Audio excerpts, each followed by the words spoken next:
दिलं होतं, आम्हाला ही निवडणूक लढवायची नाही. साहेब म्हणल्यावर तुमचं पेपरला नाव आले, तुम्ही लढवा.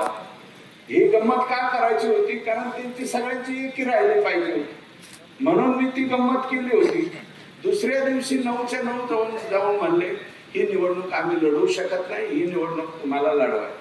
आणि त्यावेळेस मला मुख्यमंत्री पंकजाताई, त्यावेळेस ग्रामविकास मंत्री होत्या, त्यांनी सुद्धा एक 10-15 दिवस त्यांचा सगळा कार्यभार जो आहे तो बंद करून त्या निवडणुकीमध्ये लक्ष घातलं होतं.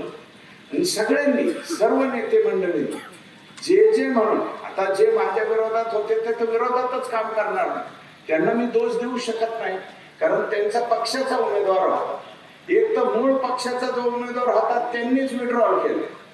म्हणजे नवरी जी आहे त्यावेळेस मंडपापर्यंत आली, पण हार घालायच्या आधीच पळून गेली, बाजूला झाली. आणि नंतर दुसरे नवरदेव उभे केले त्यांनी, आणि दुसरी नवरी उभा केली, ती उभी केली. आणि लोकांनी मतदान केलं, सर्व पक्षभेद विसरून, जातीभेद, धर्म असलं काही मनात न ठेवता मला सुद्धा सगळ्या लोकांनी मतं दिली. आणि विशेषतः जे मतदार पक्षाला मिळणार अशी मतं सुद्धा मोठ्या प्रमाणावरती त्यावेळेस मला मिळाली. मी काही दिवस राष्ट्रवादी काँग्रेस पक्षामध्ये असल्याचा निश्चितपणे त्यावेळेस मला फायदा हा झालेला होता, हे नम्रपणे सांगतो.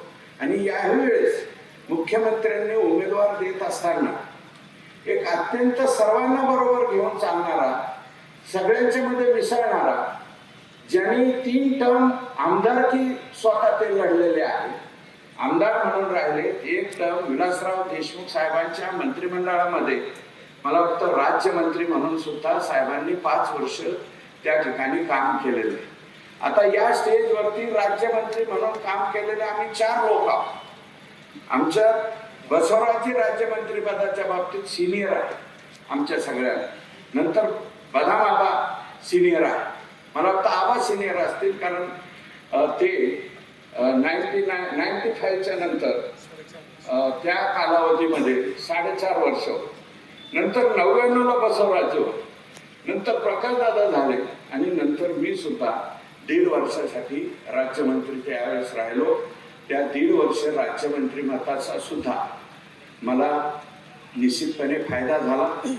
आणि आज अजितदादा नाही आहेत, परंतु दादांच्या त्या निर्णयामुळं मला निश्चितपणे त्यावेळेस फायदा झालेला होता. आदरणीय गोपीनाथरावांनी निश्चितपणे, आम्ही ज्यावेळेस आता बोलताना राजाभाऊ अण्णांनी म्हणजे उल्लेख केला, त्यावेळेस गोपीनाथरावजींच्या जवळ आम्ही गेलो, पंडितांना अध्यक्ष होते, आणि प्रकाशदादा आणि मी, आम्ही दोघांना जी संधी दिली त्यावेळेस आग्रहाने पंडित अण्णांनी सांगितलं होतं की हे दोघे जिल्हा परिषद सदस्य आहेत आणि हे दोघे आमदार होऊ शकतात.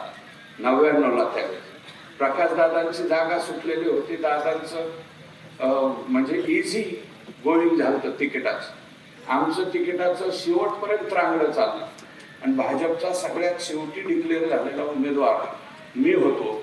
त्यावेळेस मुंडे साहेबांनी तिकडच्या 2 जागाची आलटापलटी करून ही आष्टी ही जागा ही भाजपाला सोडून घेतली, आणि मी त्यावेळेस 1999ला आमदार झालो. राज्याचे मुख्यमंत्री आम्ही एका टर्मच्या, प्रकाशदादा आम्ही सर्व.